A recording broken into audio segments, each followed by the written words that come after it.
Hello बच्चों, तो भाई कैसे हो सब लोग। मैं दीपक राठौर आपके साथ, आपका फिजिक्स फैकल्टी।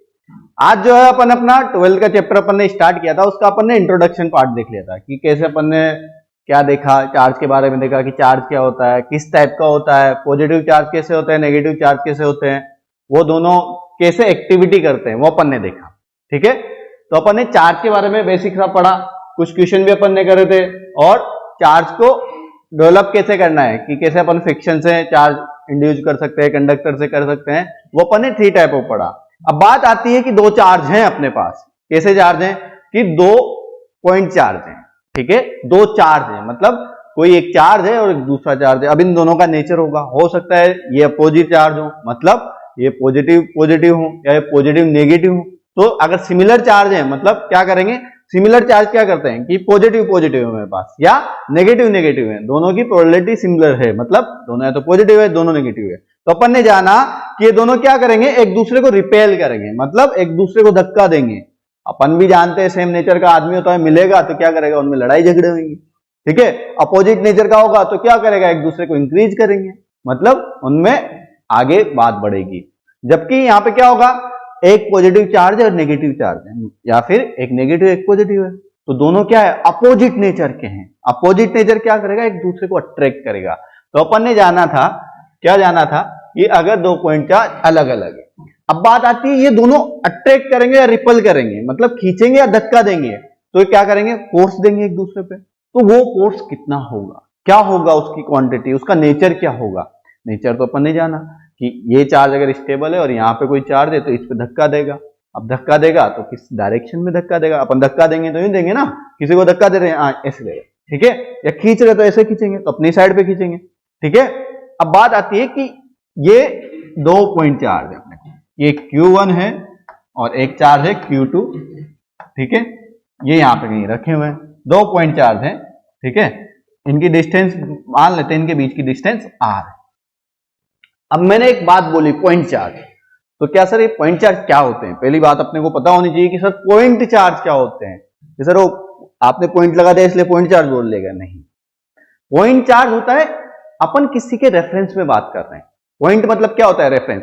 अपन तारा देखते हैं कि यार तारा है, अब वो अपने को पॉइंट जितना छोटा दिखता है। पॉइंट जितना छोटा दिख रहा है इसका मतलब ये नहीं है कि पॉइंट है, अपन उसको मान के चल रहे हैं कि अपनी डिस्टेंस इतनी ज्यादा होगी उससे कि अपने को बहुत छोटा दिख रहा है।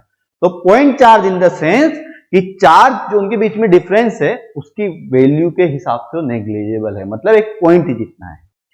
तो अपने को पता है दोनों सिमिलर है, मतलब पॉजिटिव पॉजिटिव है तो रिपेल करेंगे। अब उनके बीच में फोर्स कितना होगा, तो ये जो फोर्स है वो किसने दिया, कूलम्ब्स ने लिया। ठीक है, तो इसको अपन बोलते हैं कूलम्ब्स लॉ, कि दो चार्ज के बीच का फोर्स जो दिया गया वो कूलम्ब्स के द्वारा दिया गया, और उसको क्या बोलते हैं, कूलम्ब्स लॉ बोलते हैं। तो कूलम्ब्स ने क्या बोला, कूलम्ब्स ने जो बोला अपन पढ़ लेते हैं। The force of interaction between any 2 charge is directly proportional to the multiplication of charge and inversely proportional to square of their distance between them. ठीक है, तो क्या बोला कूलम्ब्स ने कि 2 चार्ज अपने पास है Q1 एंड Q2, तो उनके बीच का फोर्स जो होगा, फोर्स क्या लिखेंगे अपन, F लिखेंगे। तो फोर्स जो होगा वो डायरेक्टली प्रोपोर्शनल क्या होगा, उन दोनों पॉइंट चार्ज के मल्टीप्लिकेशन के बराबर। तो F इक्वल टू हुआ Q1 और Q2 के मल्टीप्लिकेशन के बराबर। दूसरी बात उसने क्या बोली, दूसरी बात बोली कि F जो है इनवर्सली प्रोपोर्शनल, इनवर्सली का मतलब 1 में जाएगा। ठीक है, तो directly proportional to their multiplication. ठीक है, और इनवर्सली प्रोपोर्शनल को क्या बोला, डिस्टेंस बिटवीन देम का square, square of the distance between them. तो इनके बीच की डिस्टेंस अपन ने अगर r मानी तो उसका r का स्क्वायर। ठीक है, अब इन दोनों इक्वेशन को अपन ने कंपैरिजन किया, तो f अपने पास क्या है, f जो है मेरे पास आ जाएगा directly proportional to Q1 Q2 by r का स्क्वायर। ठीक है, अपन ने उनके बीच की डिस्टेंस r मानी तो उसका स्क्वायर, Q1 और Q2 दो चार्ज हैं, और फोर्स जो है उनके डायरेक्टली प्रोपोर्शनल हो जाएगा। अब जब अपन फोर्स का डायरेक्टली प्रोपोर्शनल वाला साइन हटाएंगे तो कुछ ना कुछ कांस्टेंट लेंगे। तो अपन ने क्या बोला, F जो हुआ वो हुआ, क्या हुआ, F equal to 1/4 pi epsilon naught. ठीक है, और Q1 Q2 by R square, ठीक है। और इसको जो अपन ने 1/4 क्या बोला कि ये है एक K, ठीक है। तो अपन यहां पे देख लेते हैं कि K क्या होता है। कि अपन ने लिखा अपने पास का फॉर्मूला क्या गया कि F equal to KQ1 Q2 by R square. ये अपने को पता होना चाहिए कि अपन ने फोर्स का फॉर्मूला किससे गिवन दिया कि KQ1 Q2 by R square, जो अपने लिए क्या है इंपॉर्टेंट भी है, अपने को ये याद होना चाहिए। F क्या होता है KQ1 Q2 by R square. अब K की वैल्यू क्या होती है, K की वैल्यू अपन क्या यूज करते हैं, जो मेरे पास K है वो कितना होगा 9 इंटू 10 टू दी पावर 9। ये तो अब सबको पता हो गया कि 9 इंटू 10 टू दी पावर 9। अब इसकी यूनिट अगर अपन निकालना चाहें तो इसको कांस्टेंट रखा K को, और ये क्या हो गया फोर्स हो गया न्यूटन में, डिस्टेंस क्या होगा अपने पास मीटर में होगा, तो न्यूटन मीटर स्क्वायर। और चार्ज जो है, चार्ज की क्या होती है अपने पास ऐसा यूनिट कूलाम्स होती है। तो force metre square divide by coulomb square, ये पास अपने पास आया, सबको समझ में आई ये वाली बात। तो अपने पास क्या आ गया कि K equal to 9 into 10 to the power 9 newton metre square upon coulombs square. Epsilon की बात करें तो एप्सिलॉन क्या होता है, तो एप्सिलॉन जो अपन बोलते हैं, तो एप्सिलॉन जो होता है वो होता है परमेबिलिटी ऑफ फ्री स्पेस, ठीक है। इसको अपन क्या लिखते हैं एप्सिलॉन लिखते हैं। और एप्सिलॉन का वैल्यू कितना होता है 8.85 into 10 to the power minus 12 जो अपने पास है इसका वैल्यू होता है। अपन यहां से इसकी भी निकालना चाहें तो क्या लिखेंगे कि इसका इनवर्स है, मतलब एप्सिलॉन उधर चला गया तो सिंपल सी बात है coulomb square upon newton metre square हो सकता है। अब अपन ने कई बार ये मतलब एक आध बार एग्जाम में भी आ चुका है, एप्सिलॉन की डायमेंशन पूछ सकते हैं। अपन ने 11 के चैप्टर यूनिट एंड डायमेंशन में सबकी डायमेंशन निकालना सीखा था, तो अपन वहां से डायरेक्ट यहाँ पे एप्सिलॉन की डायमेंशन निकाल सकते हैं। एप्सिलॉन की डायमेंशन क्या होगी, एप्सिलॉन की डायमेंशन मेरे पास है कूलाम से और न्यूटन मीटर स्क्वायर है, तो वहां से मैं क्या लिखूंगा कूलाम्स की क्या होगी अपने पास, मतलब चार्ज की क्या होगी कि Q divide by I by T होता है, तो Q की क्या होगी मेरे पास A इंटू टी हो जाएगा, तो A इंटू टी का होल स्क्वायर हो गया। फोर्स को मैं क्या जानता हूं, फोर्स होता है MLT माइनस 2, और मेरे पास क्या हो गया मीटर क्या होता है कि लेंथ का स्क्वायर, ठीक है। ये मेरे पास आ गया, तो यहां से मैं जो है इसकी यूनिट डायमेंशन निकाल सकता हूं। क्या हो जाएगा मेरे पास कि अब देखो m ऊपर चला जाएगा तो m की पावर क्या होगी -1 होगी, l पे 3 है और इधर जाके L1 और 2 एडिशन हुआ तो 3 होगा, l की पावर क्या होगी -3 होगी मेरे पास, ठीक है। t का -2 यहाँ पे था स्क्वायर होगा, ऊपर जाएगा t की पावर क्या हो जाएगी -4 हो जाएगी, ठीक है। t की पावर अपने पास -4 की क्या होगी 4 हो जाएगी, क्योंकि 2 तो यहाँ पे हो गई और ये 2 ऊपर जाएगी तो अपने पास क्या होगी 4 हो जाएगी, और a की पावर क्या हो जाएगी अपने पास 2 हो जाएगी। तो अपने को यहां से एप्सिलॉन की डायमेंशन भी पता लग गई। एप्सिलॉन की डायमेंशन क्या होगी अपने पास m की पावर l, m की पावर -1, l की पावर -3, t की पावर 4 और a की पावर 2 हो जाएगी, ठीक है। अपन ने यहाँ पे कूलाम्स लॉ जाना, तो कूलाम्स लॉ अपने पास क्या होता है कि 2 पॉइंट चार्ज के बीच में अपन जो है फोर्स कैसे कैलकुलेट करते हैं, कूलाम्स लॉ के डायरेक्शनली कैलकुलेट करते हैं। कूलाम्स लॉ में फोर्स की वैल्यू क्या होती है कि अपने पास होती है KQ1 Q2 by R square, और क्या होगा वो K क्या होगा 1/4 पाई एप्सिलॉन नॉट। तो अपन ऐसे भी बोल सकते हैं कि F equal to 1/4 pi epsilon naught Q1 Q2 by R square, ठीक है। अब कूलाम्स लॉ की कुछ लिमिटेशन भी होगी यार, कहां पे काम करेगा कहां पे काम नहीं करेगा, हो सकता है कहीं और जगह ले जाऊं तो क्या इफेक्ट आएगा उस वाली चीज पे। एप्सिलॉन मैंने बताया वो तो फ्री स्पेस की परमिटिविटी है, ठीक है, परमिटिविटी फ्री स्पेस की हो तो लिमिटेशन अपन एक बार जान लेते हैं। सबसे पहली लिमिटेशन तो अपन ने जैसे ही बात की थी कि वो 2 पॉइंट चार्ज होना चाहिए, तो लिमिटेशन में पहला पॉइंट अपने पास वही है कि Q1 and Q2 must be the point charge particle, ठीक है। अब किसी ने बोला कि sir Q1 Q2 point charge particle new है तो मेरे पास क्या होना चाहिए, तो वो क्या होगा कि इतनी डिस्टेंस पे होंगे कि वो एक पॉइंट चार्ज पार्टिकल की तरह बिहेव करेंगे। तो if Q1 Q2 are not point charge then their side be very very less than R, तो अगर उसकी साइड जो है उसकी रेडियस से बहुत छोटी है तो क्या करेगा पॉइंट चार्ज की तरह बिहेव करेगा, मतलब बहुत दूरी पे चला गया मैं, डिस्टेंस उसके साइज के अकॉर्डिंग बहुत मैटर ही नहीं करती, तो अपना क्या होगा वो पॉइंट चार्ज की तरह बिहेव करेगा, ठीक है। फिर बात आती है, क्या बात आई कि जो है अब देखो if charge in not point charge and R not be very large then use integration approach. अब अपने को फोर्स तो निकालना है, अब वो पॉइंट चार्ज की तरह भी नहीं है और आर तो डिस्टेंस भी उनके बीच में नहीं है, तो अपन जब फोर्स निकालेंगे वो इंटीग्रेशन अप्रोच से निकालेंगे, ये अपने काम आती है जब अपन आगे पढ़ेंगे ना F equal to Q E, तो वहां पे क्या करेंगे अपन इंटेंसिटी निकालेंगे, फिर उसके बाद उसका फोर्स निकालेंगे, तो वहां पे जो है इंटीग्रेशन अप्रोच लगाते हैं, ये आगे फर्दर अपन पढ़ेंगे। ये इसकी लिमिटेशन है कि वहां पे ये नहीं लगता है, ठीक है। अब के की बात करें तो के जो है यूनिवर्सल कांस्टेंट नहीं है, अपन ने वैक्यूम में दिया ना के, तो के क्या है वैक्यूम में है, तो अगर उसके मटेरियल अपन फिल कर देंगे तो वहां पे क्या होगा, मटेरियल में अगर पॉइंट चार्ज रखे होंगे या चार्ज रखा होगा तो वहां पे कैसे बिहेव करेगा, तो उसके लिए क्या होगा कि के जो है यूनिवर्सल कांस्टेंट नहीं है, इस वैक्यूम डिपेंडेंट अपॉन नेचर, ठीक है, of medium place between particle.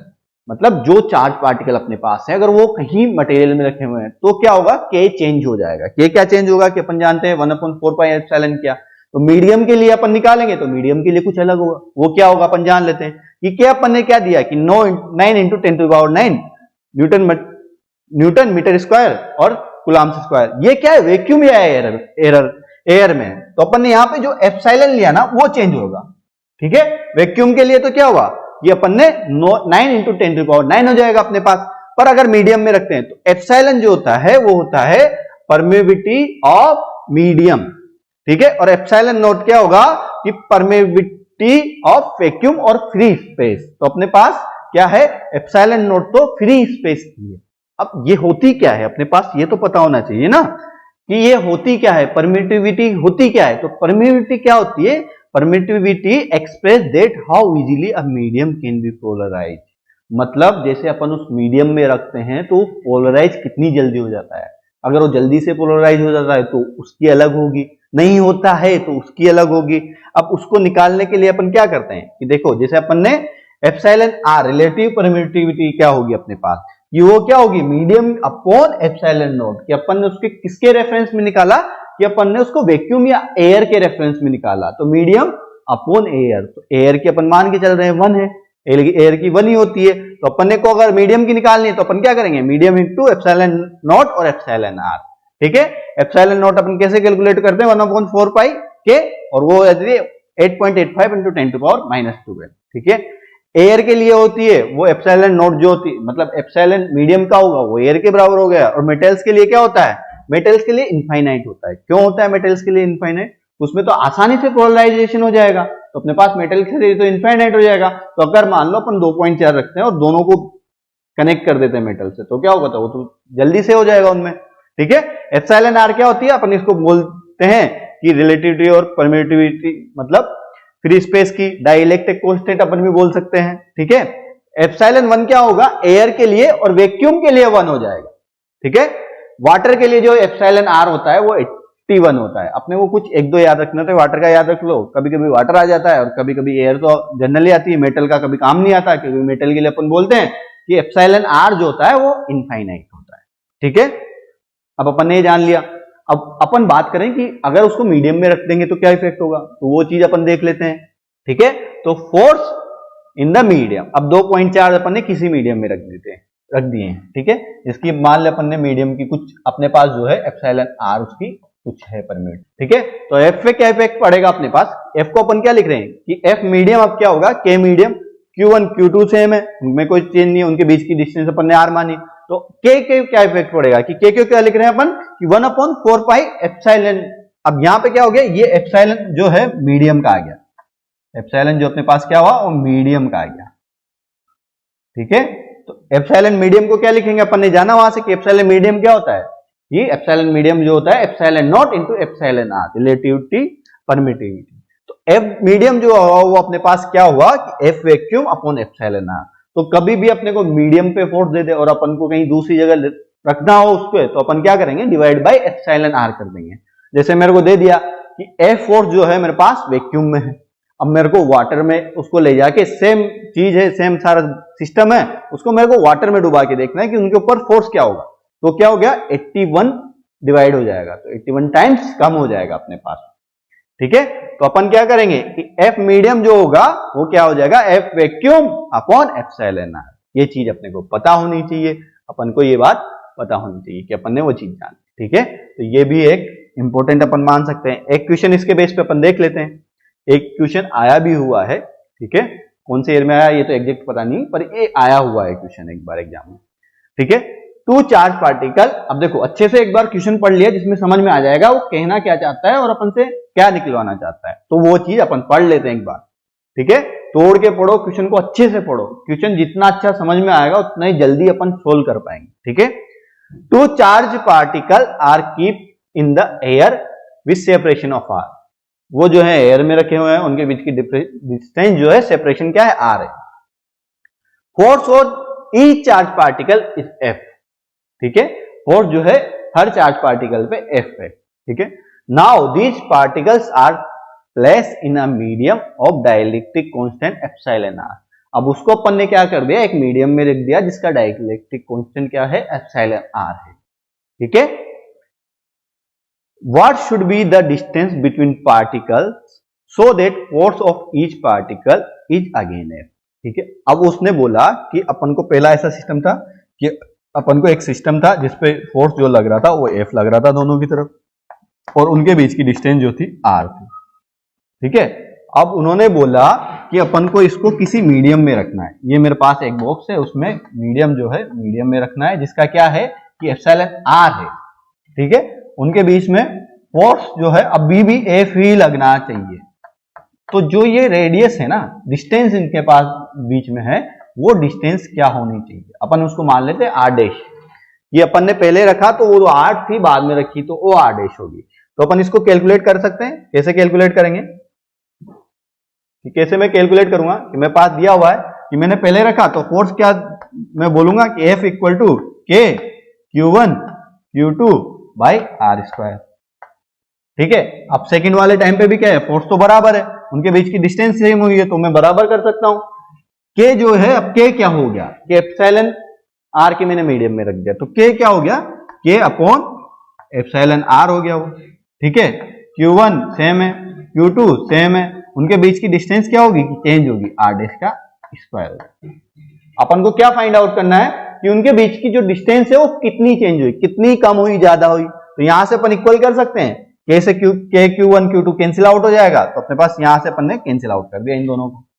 ठीक है, आर डैश मेरे पास क्या हो गया कि मैंने रूट ले लिया दोनों का, तो आर डैश सीधा चल गया, मतलब मैं ऐसे लिख सकता हूं ना, R dash divide by R equal to 1 upon epsilon R, और जब मैं अंडर रूट हटा दूंगा और आर को उधर ले जाऊंगा तो आर डैश मेरे पास क्या आ जाएगा कि R upon root of epsilon R. तो अब जो है नई जो डिस्टेंस उनके बीच में क्या होगी कि R upon under root R. अब मान लो मैंने मीडियम पानी लिया तो उसमें क्या हो जाएगा कि नई डिस्टेंस पहले कुछ भी थी उसके 9 टाइम्स कम हो जाएगी, डिवाइड हो जाएगी उससे। तो यहाँ पे अपने पास क्या हो जाएगा कि आर डैश जो मेरे पास है नई वाली डिस्टेंस वो क्या हो जाएगी, R dash divide by 1 upon R upon root of epsilon R. ये मेरे पास हो गई। क्लियर है सबको? किसी को कोई डाउट है इसमें? कुछ भी डाउट हो तो बताओ बेटा। तो अपन को यहां से पता लग गया। अब बात करें, एक और क्वेश्चन अपन ने लिया हुआ है। ठीक है, अब point charge Q is divide into 2 point charge. ठीक है, एक पॉइंट चार्ज Q है वो 2 पार्ट में डिवाइड हो गया है। ठीक है, and keep at fix distance separation, अपन ने उसको फिक्स डिस्टेंस पे रखा है। What should be the value of each fraction so force between them become maximum. ठीक है, उनके बीच में फोर्स मैक्सिमम हो इसके लिए क्या करना चाहिए, मतलब किस डिस्टेंस पे अपने को उसको रखना चाहिए। डिस्टेंस पे अपन ने फिक्स दे दिया तो उनके बीच में मैक्सिमम हो, तो उनके बीच में फोर्स जो मैक्सिमम हो तो चार्ज क्या होना चाहिए। तो अपन ने तोड़ा ना, उसका फ्रैक्शन किया, वो क्या होना चाहिए। जैसे अपने पास अपन ने माना कि अपने पास एक चार्ज था, उसको अपन ने दो पार्ट में डिवाइड कर लिया। मान लीजिए अपने पास एक बड़ा Q चार्ज था, अपन ने उसको माना कि अपने पास एक x हो गया और एक Q माइनस x हो गया। ठीक है, अब उनके बीच में उन्होंने क्या बोला कि फोर्स को अपन को मैक्सिमम करना है। तो सबसे पहली बात तो फोर्स क्या होगा मेरे पास, कि फोर्स मैं लिखूं तो F जो है मेरे पास, अब 2.4 के बीच में फोर्स क्या हुआ, F equal to K, Q क्या है मेरे पास x है, Q1 क्या है Q माइनस x, और सेपरेशन मैंने मान लिया उनका R है। ठीक है, R जो है अब R का स्क्वायर हो जाएगा। इनके बीच में मैंने डिस्टेंस मान ली कि 1.4 ये है, 1.4 ये है, इनके बीच की डिस्टेंस जो है मेरे पास R। अब बात करें इसको मैक्सिमम करना है, तो मैक्सिमम किसको करना है कि ऐसा चार्ज में ऐसा क्या हो कि वो मैक्सिमम हो जाए। अपन जानते हैं कि अगर अपन df बाई dx में अगर 0 कर दूं तो मुझको एक वैल्यू मिलेगी, या एक जो वैल्यू मिलेगी वहां पे क्या होगा कि फोर्स जो है मैक्सिमम होगा। तो अपन यहां से निकाल सकते हैं, मतलब चार्ज में कितना डिफरेंस हुआ, तो df बाई dx मैंने किया। क्या क्या कांस्टेंट चीजें देख लेते हैं कि उनके बीच का सेपरेशन फिक्स है, के उनके बीच का फिक्स है, चेंज क्या हो रहा है कि x और q माइनस एक्स ही चेंज होगा। तो अपन ने यहां से इसका निकाला कि डेरिवेशन अपन ये क्या करेंगे कि अपन ने किया उसका, तो x क्या हो जाएगा, ये क्या हो जाएगा, अपन इसको ऐसे लिखते हैं k qx minus x square हो जाएगा अपॉन आर स्क्वायर। ठीक है, इसको अपन ने किया तो 1 अपॉन dx करेंगे, तो इसका क्या होगा dx, x का क्या होगा 1 हो जाएगा, तो इसको अपन ऐसे लिख देंगे q। ठीक है, और एक्स स्क्वायर का क्या होगा कि अपन जानते हैं उसमें फॉर्मूला क्या होता है कि एक्स की पावर n है तो एक्स की पावर n माइनस 1/2, ये चीज अपन जानते हैं। तो एक्स स्क्वायर का क्या हो जाएगा कि माइनस 2 ऑफ एक्स हो जाएगा। अब अपन को इसको जीरो करना है तो अपने पास क्या हो जाएगा कि अपन ने उसको किया जीरो, जीरो करते ही क्या हुआ कि जीरो मैंने किया इक्वल टू जीरो किया, तो q minus two X equal to zero हो गया। तो x की वैल्यू क्या आ गई कि x की वैल्यू जो अपने पास आई कि x की वैल्यू जो आई वो आई q/2। मतलब अपन इसको दो सेम पार्ट में डिवाइड करेंगे तब जाके इनका फोर्स क्या होगा कि मैक्सिमम हो जाएगा।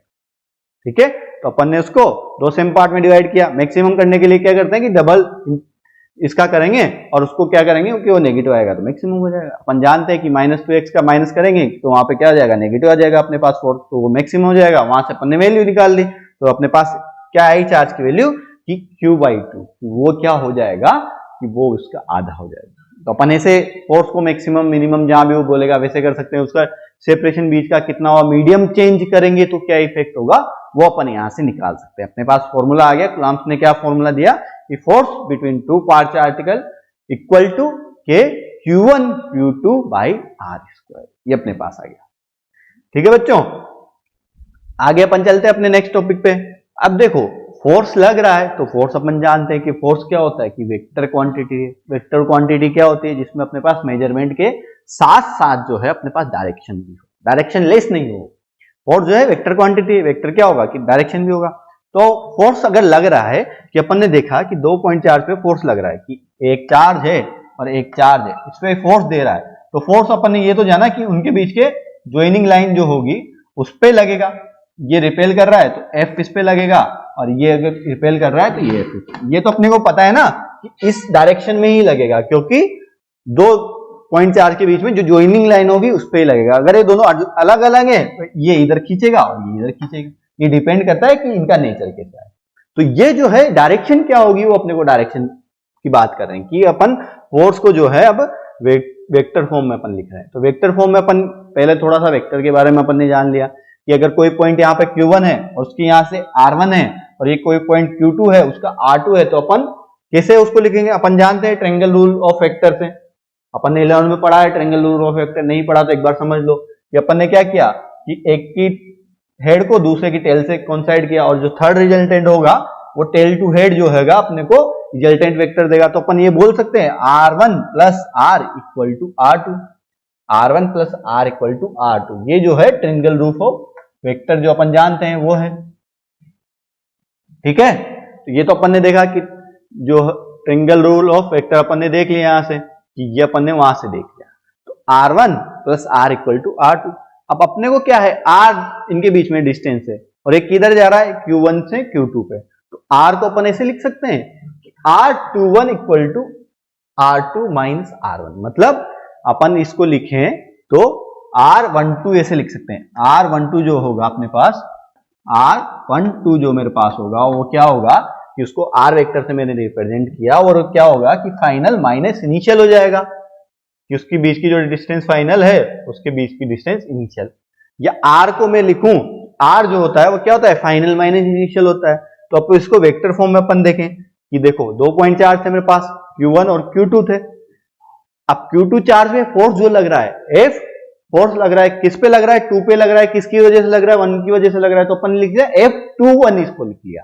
ठीक है, ऐसे ही 1 पे फोर्स लग रहा है और 2 की वजह से लग रहा है तो उसको मैंने क्या लिखा F12 लिख लिया। दोनों के बीच की डिस्टेंस क्या है कि R है। अब R डिस्टेंस क्या है कि वो R1 माइनस R2 हो सकती है, R2 माइनस R1 हो सकती है, तो इनके बीच की डिस्टेंस R है। तो अपने को फोर्स 1 पे लिखना है 2 की वजह से, तो कैसे अपन लिखेंगे? ये तो अपन जानते हैं कि फोर्स क्या होता है, F equal to K Q1 Q2 by R स्क्वायर। अब R स्क्वायर इनके बीच के ये हो गया R स्क्वायर, ठीक है। अब इसको वेक्टर फॉर्म में लिखूंगा तो क्या होगा, यहाँ पे एक वेक्टर आएगा R12 वेक्टर।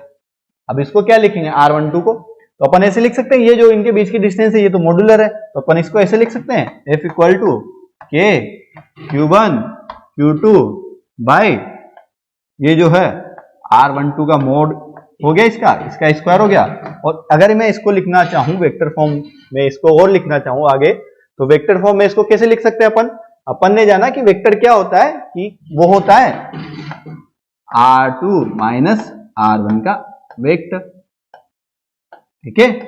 मतलब फाइनल माइनस इनिशियल अपने पास हो गया। R इस पे क्या लग रहा है, R1 1 पे वजह से 2 पे, तो R2 माइनस R1 मैंने लिख लिया, ठीक है।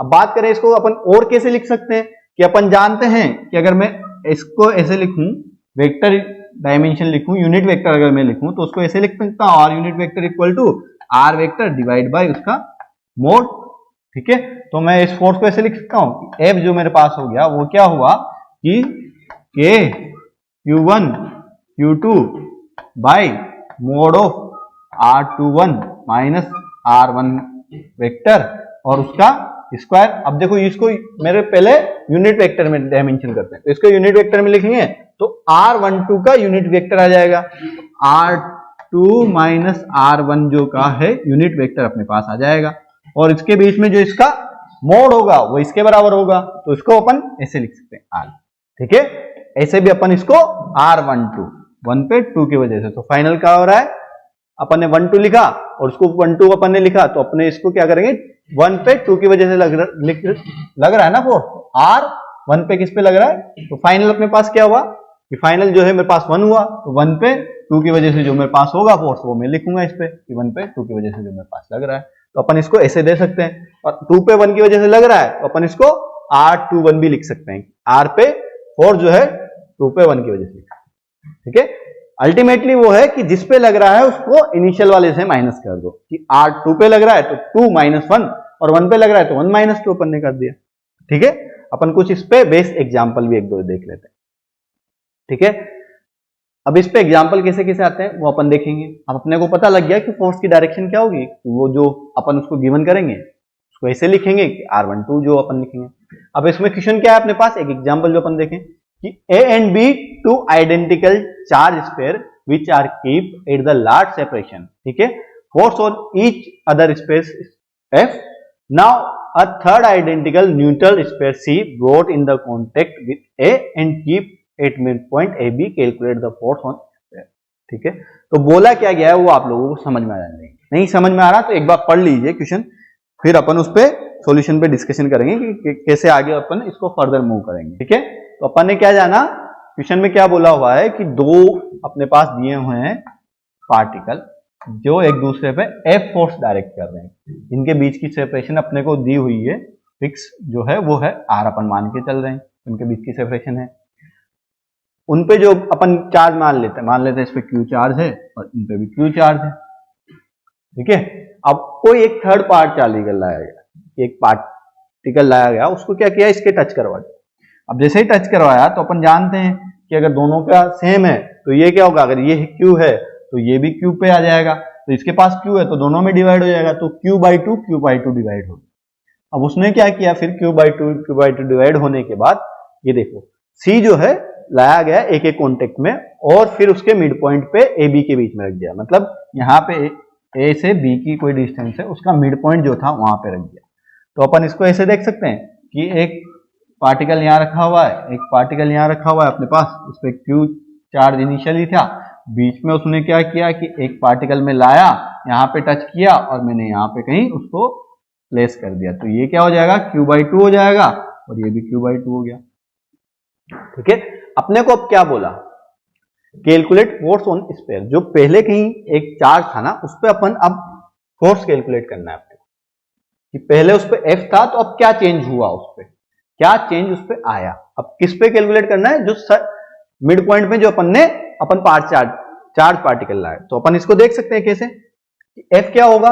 F तो अपन जानते हैं कि फोर्स जो मेरे पास होता है, कि फोर्स में गिवन किससे करता हूं कि F इक्वल टू मेरे पास क्या होता है K Q1 Q2 by R स्क्वायर।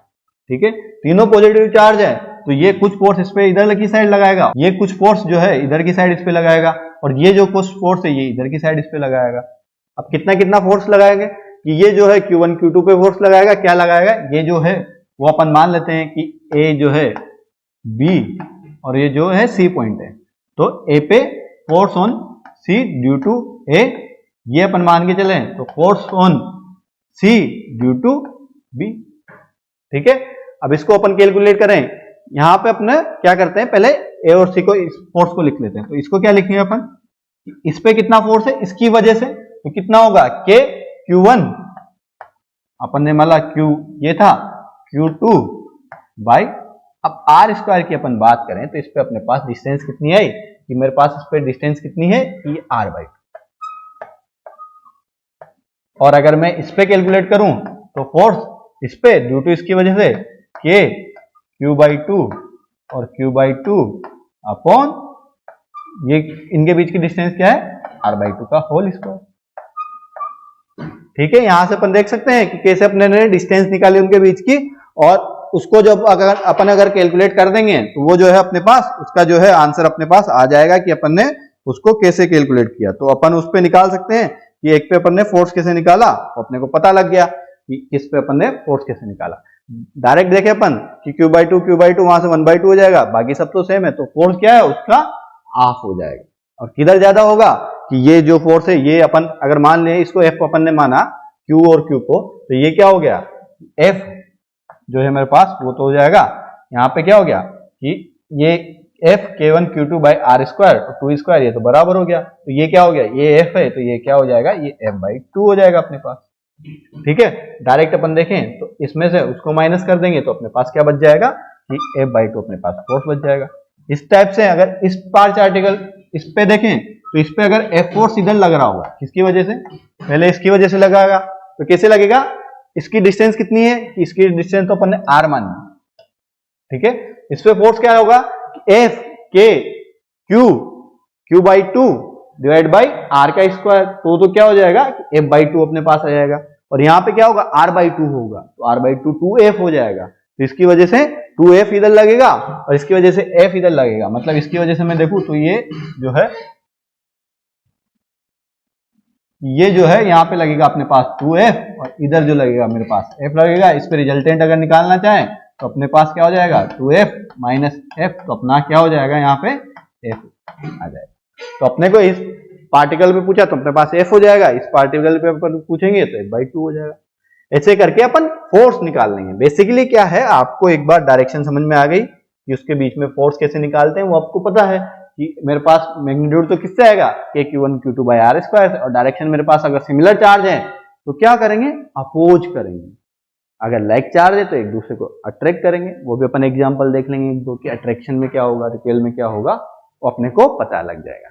अब सुपरपोजिशन प्रिंसिपल देख लेते हैं। सुपरपोजिशन प्रिंसिपल क्या होता है, किसी भी एक पॉइंट पे लगने वाले चार्ज जो है उसका जो रिजल्टेंट वेक्टर जो होगा वो उनका क्या होगा, वेक्टर सम होगा। वेक्टर सम अपन ने वेक्टर वाले चैप्टर में पढ़ा होगा, 11th में नहीं पढ़ा हो तो आपके 11th में वेक्टर वाला चैप्टर चल रहा है, वहां पे अपन ने वेक्टर सम देखा है। तो सुपरपोजिशन थ्योरम क्या बोलती है कि अगर मान लीजिए इस पॉइंट चार्ज, यहाँ पे कोई चार्ज पार्टिकल था, उसपे जो फोर्स है इन तीनों की वजह से इस पे F1 लग रहा है, इस पे F2 लग रहा है, इस पे F3 लग रहा है, तो F नेट जो होगा वो क्या होगा F1 plus F2 plus F3, ये क्या होगा वेक्टर सम में होगा, नॉर्मल सम नहीं होगा, वेक्टर सम होगा। ये अपने को पता होना चाहिए। अपन नॉर्मल सम कर देंगे तो अपना क्वेश्चन गलत हो जाएगा, वेक्टर सम अपन करेंगे तो अपना क्वेश्चन सही रहेगा। ठीक है, तो force between to particle remains unattached with the presence of the another particle, so net force is the vector addition of all force exact to particle। ठीक है, एक यहाँ पे अपने एक एग्जांपल लिया है कि एक ट्रायंगल है ABC, ठीक है, उसके जो कॉर्नर्स हैं उस पर एक चार्ज पार्टिकल रखे हैं क्यू क्यू क्यू, मतलब क्यू उसका मैग्नीट्यूड है। एफ ए अपने को कैलकुलेट करना है, तो एफ पे कितना फोर्स लगेगा। अब अपन जानते हैं कि एफ पे कितना फोर्स लगेगा, ये वाला सेम है चार्ज, तो ये क्या करेगा, इसको रिपेल करेगा, तो इसको इधर धक्का देगा ये वाला चार्ज। तो ये जो है मान लेते हैं अपन ये फोर्स एफ लगा रहा है, ठीक है। और ये वाला चार्ज है, इस वाले चार्ज पे ये भी क्या करेगा कि इस पे फोर्स क्या लगाएगा, एफ लगाएगा, क्योंकि दोनों के बीच एक तो क्या होगा, मैग्नीट्यूड सेम है, क्यू क्यू है दोनों, और उनके बीच क्या है, डिस्टेंस भी सेम है, कि इसके बीच आर है, ए है, तो इसके बीच भी है। अब सिंपल सा इसमें देखें तो इसका एंगल अगर अपन जानते हैं ना ये, तो कि इसका एंगल 60 डिग्री है, ये भी क्या होगा, एंगल 60 डिग्री होगा। अब अपन ये जानते हैं कि एक फोर्स इधर लग रहा है, एक फोर्स इधर लग रहा है, इनके बीच का एंगल अगर 60 डिग्री है तो रिजल्टेंट क्या आएगा। अपन सब ये जानते हैं ना कि वेक्टर सम में क्या जानते हैं अपन, वेक्टर सम अपन ने देखा है कि दो इक्वल फोर्स हैं तो उनका रिजल्टेंट कैसे दे सकते हैं, तो एफ रिजल्ट जो होगा, एफ नेट जो अपन बोल सकते हैं वो क्या हो जाएगा, F net equal to F cos theta by 2। और अगर आप लोग चाहें तो वैसे भी कर सकते हैं, F square plus 2 F cos theta, और उसका रूट ले सकते हैं, वहां से भी सेम आंसर आएगा। अब यहाँ पे 2f है, थीटा बाई 2 कोस 30 हुआ, अपने पास √3/2 हो गया, तो अपने पास आंसर क्या जाएगा, 60 है, 60 का अपन ने हाफ किया तो 30 आया, कोस 30 की वैल्यू क्या आती है अपने पास, √3/2 आती है, √3/2 आएगी, उससे 2 से ये 2 कट जाएगा, और अपने पास रिजल्टेंट क्या आ जाएगा, अपने पास √3f जो है वो अपने पास नेट फोर्स आ जाएगा।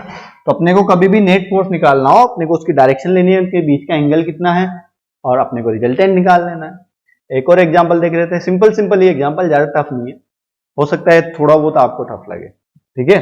तो एफ तो अपन क्या जानते हैं कि एफ तो जो होता है वो क्या होता है कि के Q1 Q2 by R square, ठीक है। आपको इनके बीच की डिस्टेंस है। अब बात करें अपन यहाँ पे कंपेयर करें, Q दिया हुआ है, 2Q दिया हुआ है, 3Q दिया हुआ है, -3Q दिया हुआ है, -Q दिया हुआ है, और इनके बीच की डिस्टेंस A दी हुई है। अपने को क्या फाइंड आउट करना है, find net force on Q। अपने को नेट फोर्स फाइंड आउट करना है किस पे, Q पे। Q क्या रखा हुआ है कि यहाँ पे कहीं Q है, उस पर अपने को नेट फोर्स फाइंड आउट करना है। अपने को नेट फोर्स फाइंड आउट करना है, अपन देखेंगे कि कैसे वो नेट फोर्स अपन फाइंड आउट करेंगे। देखो के Q पे कितना फोर्स लगाएगा, कि अपन मान के चल रहे हैं कि वो जब उन पे कुछ नहीं है, मतलब 2Q नहीं है, 3Q नहीं है, तो F फोर्स लगा रहा है। तो अपन ने क्या माना कि F जो है अपने पास क्या है, F इक्वल टू अपने पास क्या है, ये Q, कैपिटल Q, अब इनके बीच की डिस्टेंस A स्क्वायर, ठीक है, ये अपन ने माना। तो F इस पे फोर्स लगाएगा, तो अपन जानते हैं ये जो फोर्स होगा वो क्या होगा, ये F, ठीक है। अब देखो -3Q भी Q पे फोर्स लगाएगा, कि यहां सर लगाएगा तो सही। अब ये क्या है, नेगेटिव है, मतलब इसका अपोजिट है, तो ये क्या करेगा, ये दूर फेंकेगा, पास खींचेगा। अगर अलग अलग उनकी नेचर है तो क्या करेंगे, अट्रैक्ट करेंगे, मतलब ये अपने को इसकी तरफ खींचेगा, ये भी कुछ इसकी तरफ खींच रहा होगा किसी फोर्स से, कि यार ये जो है 3Q भी इधर मेरे को खींच रहा है, किस फोर्स से खींच रहा है, कि Q तो F लगा रहा है, ये 3 हो गया, तो ये क्या करेगा, 3F लगाएगा, ये क्या करेगा, ये 3F से अपनी तरफ खींचेगा। बात अपने को पता लग गई कि ये 3F से अपनी तरफ खींचेगा। अब यहाँ पे अपन बात करें कि यार 3F से खींचेगा, अब ये Q और ये 2Q है, ये कितना फोर्स लगाएंगे, सर ये इसका डबल है, तो ये 2F लगाएगा, ये 2F लगाएगा, और ये -Q है, ये भी अपनी तरफ क्या करेगा कि ये F फोर्स ही लगाएगा। तो अपन अगर रिजल्टेंट देखें तो ऐसे बना सकते हैं अपन रिजल्टेंट, कैसे बनाएंगे अपन रिजल्टेंट, कि एक कोई पॉइंट है उस पर इधर फोर्स लग रहा है, एक पॉइंट है जिधर इधर फोर्स लग रहा है, इनके बीच का एंगल कितना है कि 90 डिग्री है, अपन ये तो जानते ही है ना, ठीक है, इनके बीच का एंगल अपने को 90 डिग्री दिया हुआ है, ये सारी ए है, तो ये कुछ होगी तो उसकी वजह से ये आई, तो उसकी वजह से ये क्या है, बीच का एंगल 90 डिग्री है। अब टोटल फोर्स अपन देखें, F और 3F मिला के क्या हो गया कि ये 4F है, ठीक है, और F और 2F मिला के क्या हो गया कि ये 3F है, ठीक है, अपने को पता लगा। अब ये अपने को रिजल्टेंट फोर्स निकालना है। अब चाहें तो अपन कैसे निकाल सकते हैं, मेरे पास रिजल्टेंट फोर्स क्या होता है, F जो होता है वो होता है √ऑफ F1 का स्क्वायर, मेरे पास 3F है तो 3F का स्क्वायर, ठीक है, ये मेरे पास 3F का स्क्वायर, फिर क्या हुआ मेरे पास 4F का स्क्वायर। अब देखो इनके बीच का एंगल कितना है कि 90 है, cos 90 की वैल्यू क्या होती है, सर cos 90 की वैल्यू भूल गए हम तो याद करो, भूल गए तो याद होना चाहिए ना। ये तो अपने को छोटी छोटी चीजें हैं कि cos 90 की वैल्यू यार 0 होती है, तो ये अपने पास इतना ही आएगा। तो अपन यहाँ से निकला लेंगे, तो यहाँ से क्या होगा 3f और 4f क्या होगा 5f हो जाएगा। और अपन भी ऐसे जानते हैं कि एक ट्रायंगल है जिसका 90 डिग्री है, तो 3f 4f और 5f होगा। ठीक है, बात करें इसके एंगल की, तो एंगल अपन जानते हैं, एंगल के लिए निकालने के लिए आपको फॉर्मूला आना चाहिए, तो फॉर्मूला आपको वहां से पता लगेगा। नेक्स्ट वाला क्वेश्चन देख लेते हैं। ठीक है, इक्विलिब्रियम वाला क्वेश्चन है कि 2 पॉइंट चार्ज है, दो चार्ज वो रखे हुए हैं, तो उनकी ऐसी जगह जहां पे उन दोनों की वजह से फोर्स जो है नेगलेक्ट हो जाए, मतलब 0 हो जाए, वहां पे उसको कोई फोर्स फील नहीं। तो ऐसा कहां पॉइंट चार्ज पे कहां अपने को दिया हुआ है, where should be the third charge be keep so that it is in equilibrium. अपने को कोई थर्ड चार्ज रखना है, कहां पे रखना है, कहीं रखना है। उससे क्या होगा कि उस पर फोर्स जो है 0 हो जाए। अब देखो इसमें दिया हुआ है एक क्यू है, अपन यहाँ पे बड़ा बना लेते हैं थोड़ा सा। ठीक है, यहाँ पे एक चार्ज है कि वो क्यू है। ठीक है, यहाँ पे एक चार्ज है कि वो 4q है। अपने को कहीं पता करना है कि कहीं पे एक ऐसी जगह है जहां पे इन दोनों की वजह से जो फोर्स फील हो रहा होगा वो 0 हो रहा होगा। ठीक है, अब बात करें सर कहाँ है, कहीं पे भी रख के देख लें। सर यहाँ रख के देखते हैं, सर ने यहाँ रख के कि एक चार्ज पार्टिकल है, अपन ने मान लिया उसको एलिमेंट्री की क्यू नॉट है वो। ठीक है, अब इसकी वजह से क्या होगा कि ये भी पॉजिटिव है, ये भी पॉजिटिव है, तो ये खींचे धक्का देगा, धक्का देगा मतलब ऊपर जाएगा। ये पॉजिटिव है और ये भी पॉजिटिव है, तो भी धक्का देगा, तो ये भी ऊपर जाएगा, तो रिजल्टेंट कहाँ जाएगा कि दूर जाएगा। तो उस पर तो 0 कभी आ ही नहीं सकता। सर नहीं, ऊपर नहीं नीचे मानेंगे, यहाँ पे माना तो ये धक्का देगा, तो ये भी धक्का देगा, तो नीचे जाएगा, तो इस पे भी 0 कभी आ नहीं सकता। सर गलत मान लिए तो कहां पे माने फिर कि सर इसकी लाइन पे मानते हैं, लाइन पे मानते हैं। ठीक है, तो अपने को ये तो क्लियर है कि ऊपर और नीचे। अब मान लीजिए रिपेल मतलब अट्रैक्ट करते, हो सकता है ये ना होके ये अट्रैक्ट, ये नेगेटिव होता, तो नेगेटिव क्या करता है अट्रैक्ट करता है, तो ये इसको किधर खींचता है, ये इसको इधर खींचता, तो यहीं पे कहीं आता, तब भी 0 नहीं हुआ। अपने को अपने ने क्या किया कि यहाँ कहीं भी मानूंगा, मैं यहाँ भी मानूंगा, तो इस पे क्या होगा, इधर धक्का देगा, वो भी इधर धक्का देगा, तो उधर चला जाएगा, तो यहाँ पे तो मेरे पास कहीं भी 0 नहीं होने वाला, तो इस लाइन के अकॉर्डिंग कहीं 0 होगा। ठीक है, वो कहाँ होगा, जैसे मान लीजिए सर यहाँ मान लेते हैं, यहाँ मैंने माना, इसके सेम यहाँ पे कहीं माना। अब इससे क्या हुआ, 4q ने उसको धक्का दिया उधर। ठीक है, q का फोर्स भी क्या है, q का फोर्स भी उधर, तो ये तो बोर्ड के बाहर चला जाएगा, चल गया हो तो बोर्ड। सर इधर मान के देख लेते, इधर मानेंगे तो भी q इधर धक्का देगा, 4q भी इधर धक्का देगा, तो ये भी इधर बोर्ड के बाहर चला जाएगा, तो कहीं इसके बीच में आने वाला है। ये बात तो अपने को क्लियर हुई, सिमिलर चार्ज है तो कहीं इसके बीच में आएगा, कहीं इसके बीच में कहाँ आएगा, कि मान लेते हैं कि कहीं भी यहाँ पे आ गया। ठीक है, अब इससे इसकी डिस्टेंस अपन ने मान ली, अपने को यहाँ पे डिस्टेंस दी हुई है 3 मीटर, हो सकता है डिस्टेंस r दी हुई हो, क्या फर्क पड़ता है उससे। अपन ने मान लिया कि ये डिस्टेंस जो है इसकी x है, और ये जो है अगर मान लीजिए आपको कभी r दे दे तो अपन r माइनस एक्स मान लेंगे, यहाँ पे अपन क्या मान लेंगे 3 माइनस एक्स अपन ने मान लिया। ठीक है, अब फोर्स इस पे कैलकुलेट करते हैं। अपन ने एलिमेंट्री चार्ज मान लिया कि क्यू नोट है वहां पे, तो अपन फोर्स क्या लिखेंगे, इसकी वजह से इस पे फोर्स इधर लगेगा कहीं पे, और इसकी वजह से इस पे फोर्स इधर लगेगा कहीं पे। अपन ने चार्ज ऊपर नहीं माना, यहाँ पे माना, इस जगह पे, यहाँ पे कोई सोचेसर ने वहां लिख दिया इस वजह से नहीं, अपन ने इस लाइन ज्वाइनिंग, जो इनकी लाइन ज्वाइनिंग है दोनों पॉइंट की, वहां पे अपन निकालना। इस पे फोर्स की अपन बात करें तो फोर्स क्या लिखूंगा मैं, क्यू नोट पे ड्यू टू क्यू क्या होगा, एफ के Q Q note by x square.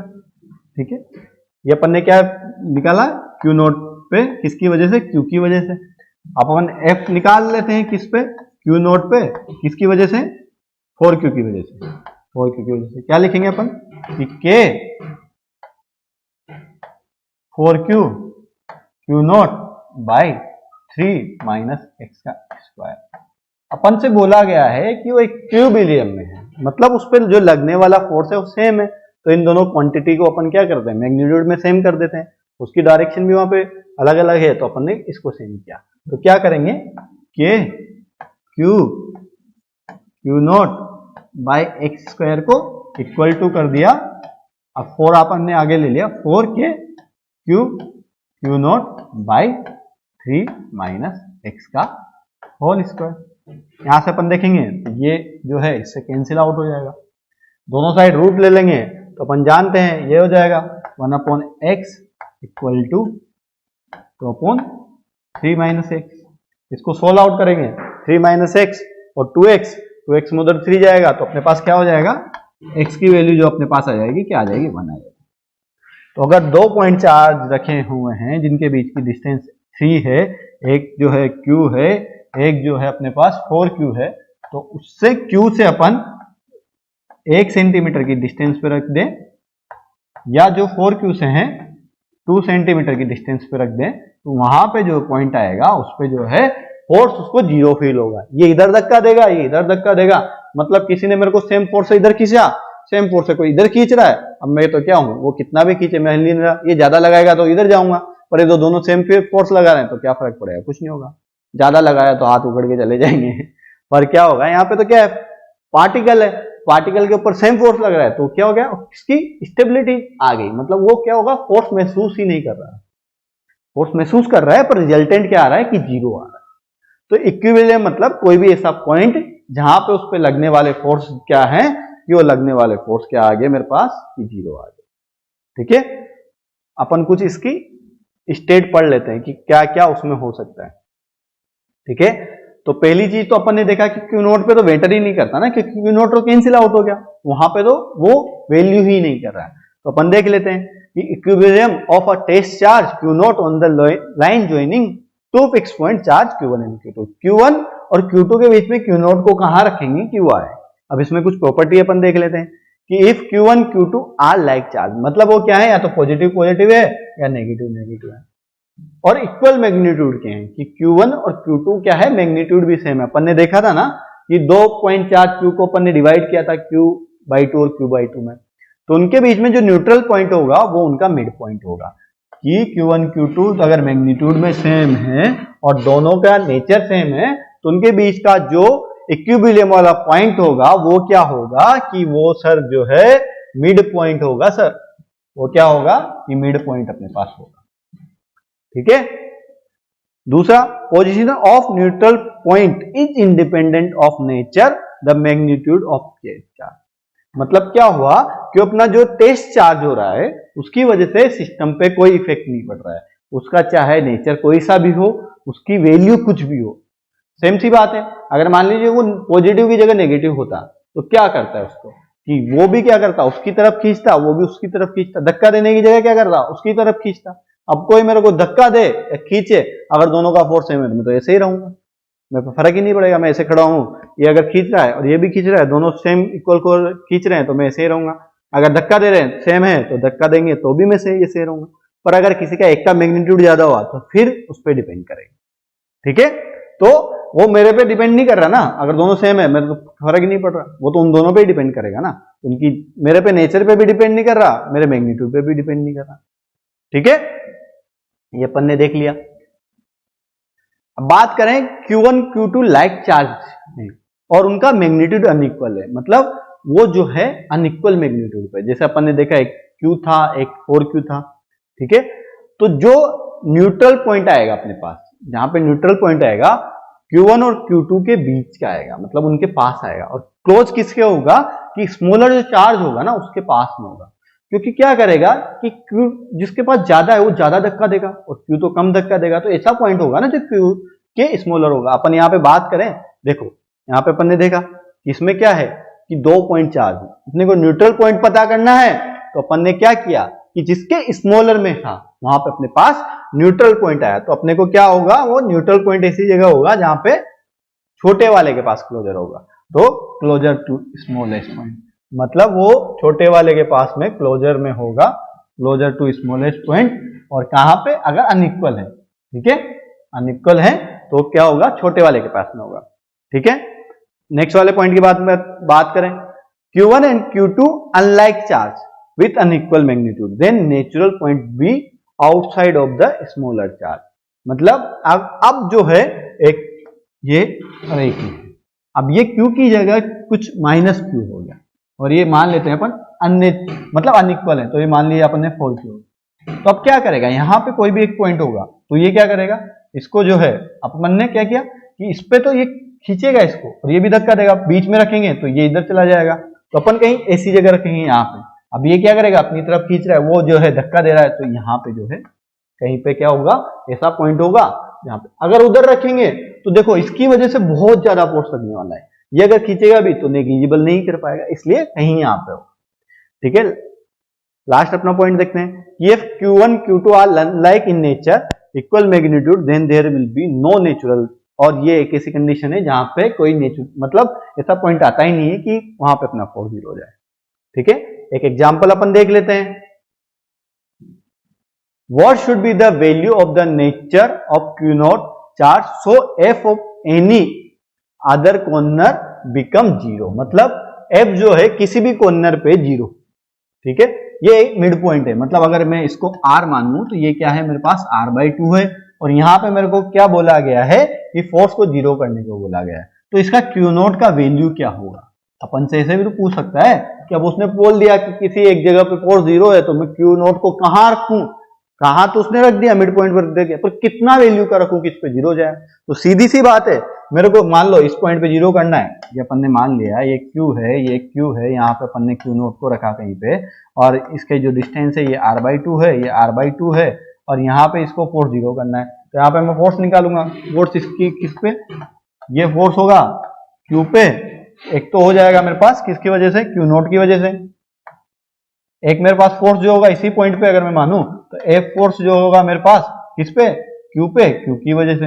अब ये दोनों जो है नेग्लेक्ट करना चाहिए, मतलब 0 करना चाहिए। तो अब देखो पहली चीज तो मेरे को यहाँ से पता होनी चाहिए कि Q0 की वैल्यू क्या आएगी। Q0 की वैल्यू अगर दोनों ही पॉजिटिव रहेंगे तो दोनों तो उधर धक्का देंगे, तो Q0 की वैल्यू नेगेटिव आएगी। ये मैथमेटिकली भी अपन देख लेते हैं कि अपन ने क्या किया कि Q0 की वैल्यू तो आएगी नेगेटिव, जब भी वो इधर खींचेगा, मतलब ये जो है ये इधर खींचेगा और वो उधर धक्का देगा, इस वजह से 0 आएगा। यहाँ पे अपने को 0 करना है, तो मैंने क्या किया, दोनों फोर्स को बराबर कर दिया।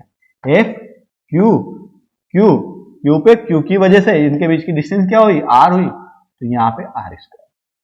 ठीक है, अब Q0 की वैल्यू अपने को फाइंड आउट करनी है, तो अपन ने क्या किया, F Q पर Q0 की वजह से, और ये इनके बीच की डिस्टेंस क्या है कि R/2 है। R/2 है ना, क्लियर है ना, किसी को दिक्कत तो नहीं इसमें। इन दोनों के बीच की डिस्टेंस क्या है, R/2 है। इधर लेंगे तो इधर भी R/2 हो जाएगी, उस पर उसकी वजह से हो जाएगा। दोनों को अपन कर सकते हैं कि FQ से FQ कैंसिल आउट हुआ, इसका अपन लेंगे तो क्या हो जाएगा कि Q upon R² equal to, इसका स्क्वायर करेंगे 4 ऊपर चल जाएगा, 4Q0 अपॉन R²।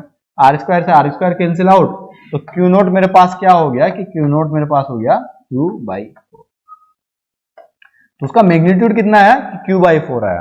अब बात करें डायरेक्शन की कि उसकी नेचर क्या होगी, कि सर ये जो है इस पे फोर्स लगा रहा है इधर, तो अब इसको कैंसिल आउट करने के लिए कोई फोर्स इधर लगना चाहिए ना, जब भी तो कैंसिल आउट होगा। तो सिंपल सी बात है, ये जो फोर्स लगेगा वो कहाँ लगेगा, इधर की साइड, और वो कितना होगा कि वो जो है फोर्स जो होगा, वो चार्ज जो होगा वो Q/4 हो जाएगा।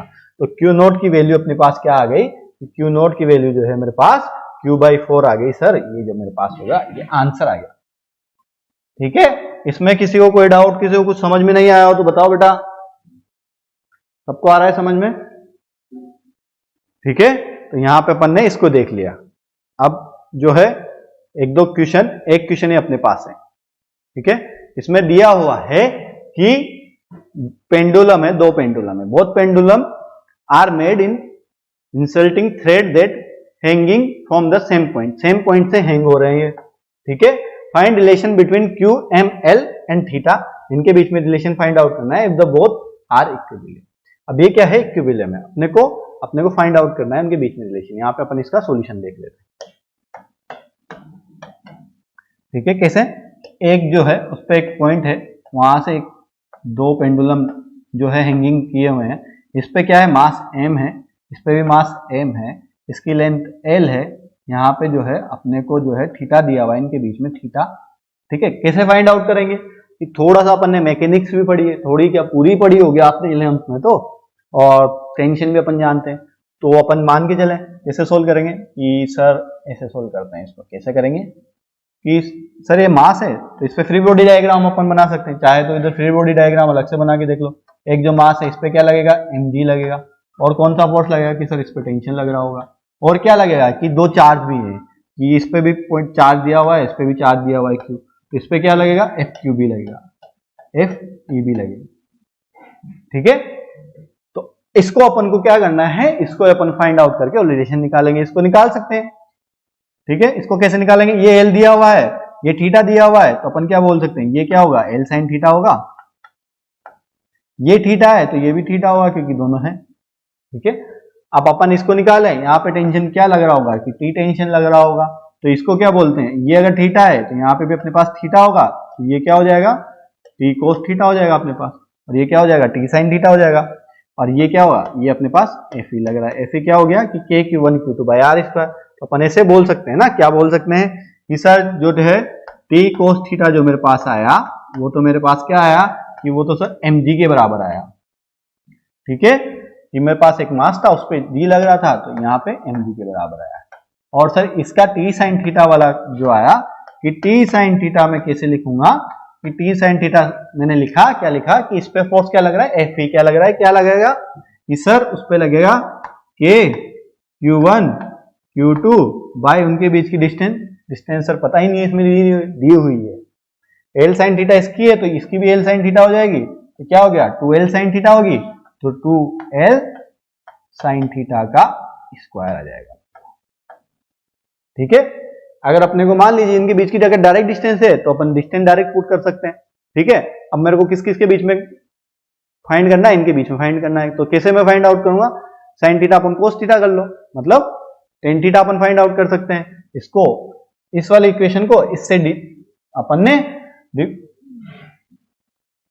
भाग दे लिया अपन ने इससे, मतलब डिवाइड कर दिया, तो डिवाइड में करूंगा तो क्या होगा मेरे पास कि मैंने टी साइन थीटा को, मतलब इक्वेशन 2 को जो है इक्वेशन 1 जो है मेरे पास उससे डिवाइड कर दिया कि 2 डिवाइड बाई 1 मैंने कर दिया, तो मेरे पास क्या आ जाएगा कि टेन थीटा मेरे पास आएगा। कि टेन थीटा क्या आया, टेन थीटा चाहे तो अपन डायरेक्ट इसको एफ ई लिख सकते हैं कि मेरे पास जो होगा ऐसे हो सकता है, एफ ई जो है छोटा लिखना पड़ेगा कि एफ ही डिवाइड बाय उस पे जो एम जी मेरे पास लग रहा है।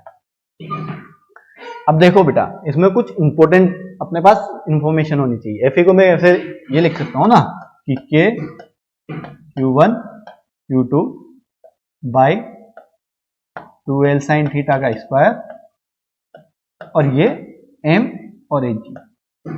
अब इसमें देखने वाली बात क्या है कि टेन थीटा की value, tan theta directly proportional को क्या होगा आपके पास, अगर मैं और सबको कांस्टेंट रख दूं इन सब चीजों को, तो इसको ऐसे लिख सकता हूं टेन थीटा 1/m, मतलब अगर मास बढ़ेगा तो टेन थीटा घटेगा। टेन थीटा घटने का मतलब क्या होता है कि थीटा घट रहा है अपने पास, भाई थीटा तो इंक्रीजिंग होता है ना, टेन का अपन ग्राफ जानते हैं ना, तो m घटेगा तो थीटा अपने पास घटेगा। ये वाली चीज अपने पास रिलेशन में काम आती है, तो ये चीज अपन ने देखी।